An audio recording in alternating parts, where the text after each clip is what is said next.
Now, South Africa's commodity prices aren't expected to rise significantly in the short term, and that's mostly because of concerns over China's growth.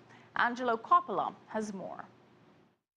For one analyst, commodity prices generally are in slow demand, with the upside looking more promising over the longer term. Copper continues to buck the trend, though, especially in China, where the housing market remains resilient, with millions of houses expected to be built over the next 3 to 5 years. They consume more than 40% of global mine supply.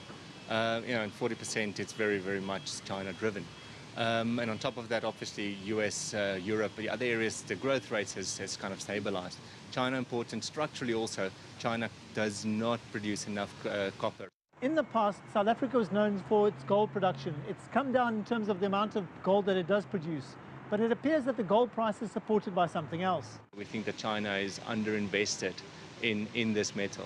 We do think the physical demand and demand shift from west to east will continue. And, once U.S. monetary has stabilized and normalized, we do think that gold will continue to grind higher. We think long-term price for gold is closer to 1,500 than 1,100.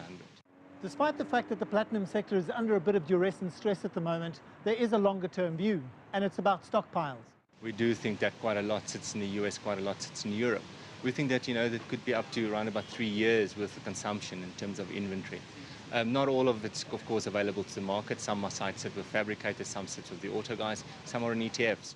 The commodities market is an interesting one. It's a geopolitical play, and it depends on your worldview. And if you're interested in platinum, copper, or gold, you need to make that call.